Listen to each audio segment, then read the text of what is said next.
Putting back together my nuke boxes today after I spent quite a bit of time cleaning over 70 up. And I've got, 70 here. The other 60 have bees in. They're all been checked, they're all been fed, and they're all good colonies. So I won't get those boxes back till I've transferred the bees from those boxes into full-size hives, which will actually probably be in the next couple of weeks, and then I'll clean all that lot up.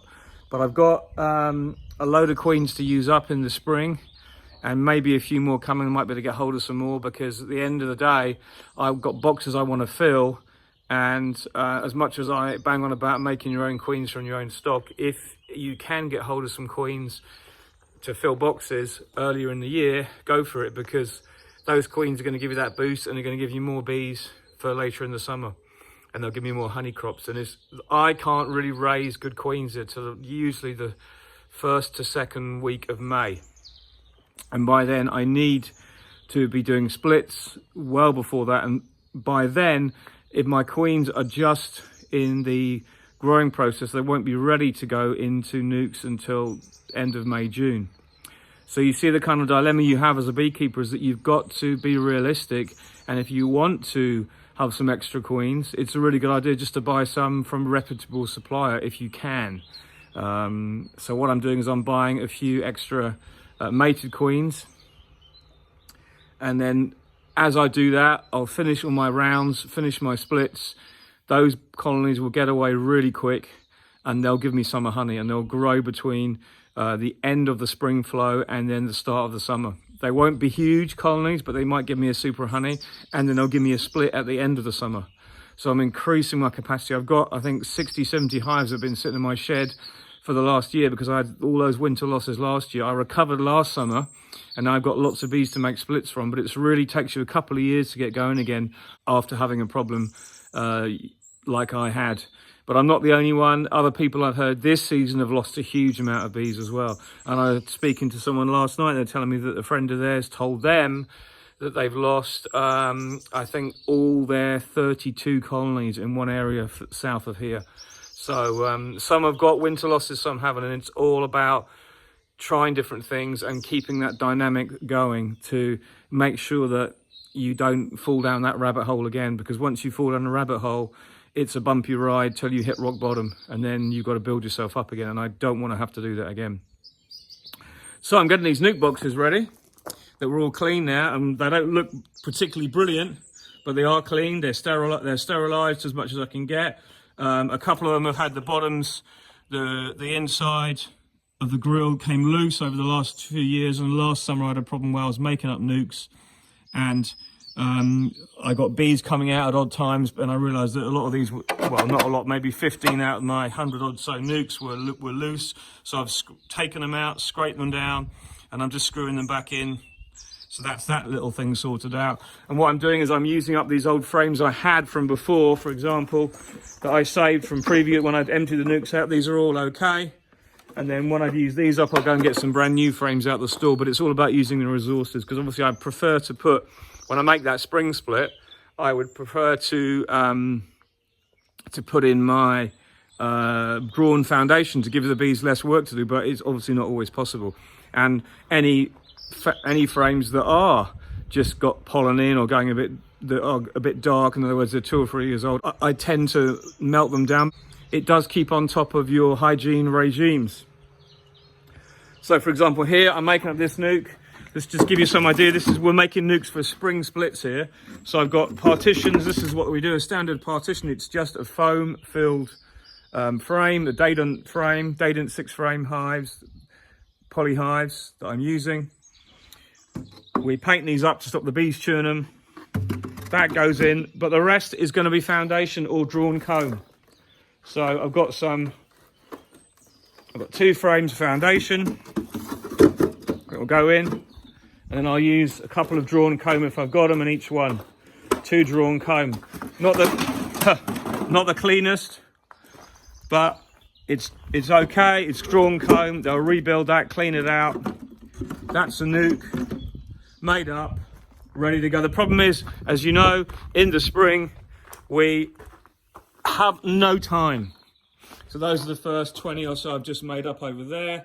They're ready to go. I've got about another 40 to do, and I'll have more to do as and when the other boxes are free. But it's a constant job of cleaning, getting things organized. And what I'm doing as well is any of my covers I use that are really bad or torn, I do reuse them from year to year. If I know the colony is clean, I don't see a point in throwing it away. It's renewable. It's a good cover. There's a thicker micron plastic we buy. We cut it up. It makes a fantastic frame cover, and it helps stop the bees gluing the roof to the top of the colony. So I put that on, and then when that's done, what I do is I'm going to put the camera over here just so you can see me finish this off. I use these bits of tractor tie I've cut up, as I've shown you before, I think. These go around each one. And for me, it works. This is kind of like a freebie. I've got an open flatbed truck, as you know, so that will not blow off now. That will stay where it is. Then I also foam off the front. I could find my hive tool. Where have I put that? In my other pocket. And I check the front entrance that it's narrow. I know roughly what the size should be, and I'm foaming it off now so that when I take this nuke to the apiary to make a split, it's ready to go. I mean, in France, we really have to do a lot of splits in the spring, because if you don't, you end up with a lot of bees hanging in the trees. I know we can change queens more often. I know we can do this and that and the other to help and not use swarming genetics, but the bees are so strong and so prolific that if we don't do that, we end up losing colonies. So that nuke is now ready. The bottom is fixed. On this one, it wasn't anything to do, but it's done. It's got the frames in. There'll be 2 or 3 frames going into this box from the colony I split from. And I won't make a huge nuke, but it'll be receiving a ready mated queen. And that's ready to go. So it gets stacked up and ready to grab when the season comes. Because when the season comes, you have no time. We are finding now that we are getting less and less kind of time to do anything, because you start some other jobs that you're trying to finish, and the other ones that you were thinking didn't need doing do need doing, and it all builds up. So as I said, all my pollen sub did go on. That's all been done and dusted. They've all consumed that. We are having a period of cooler weather at the moment from the northeast, which obviously a lot of the UK are having, and I think it's actually warmer in Scotland and North England than it is further south. So it's a real pain for us here. But it doesn't matter. It's kind of delaying the oilseed rape a bit, and our colonies are still strong. We'll be into them next week. Next week, we're going to be doing our first inspections where we can, but it's dry, so we can get into all the apiaries, which is often a problem in the spring. So onwards and upwards, get all these done. I've got another 60, I think 60 to finish of these. There's the rest of them there waiting to be done. I'm just doing them bit by bit, but chipping away at it. It's just work you have to keep doing. As I say, the weather's dry, which makes a massive difference. So, you just got to keep on. But next week is probably the start of it all. So next week, our first inspections consist of assessing the colony, taking out any partitions that are in there still, which are probably about 80% have got in. So I'll be taking them out, giving the bees space, and then assessing the colonies. And if they're packed, I'll be equalizing. So what you do in the apiary is you open all your boxes up, you let all the bees come to the surface if the weather's okay, and then you can take out a few frames of brood here and there and give them to the weaker colonies. Because we're not ready to put our supers on. Even if the colony's super strong, we're not ready to do that, because we don't want to start filling our supers with nectar at the moment, because it's just too early. And you can give your bees space if you want, but I know that I've got some weaker colonies and some stronger ones, so I know that equalizing for me will be the best practical thing I can do for my bees at this time.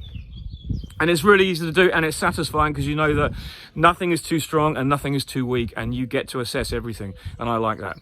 But anyway, whatever you're doing, have a great weekend, or maybe catch you again later in the week. Bye for now.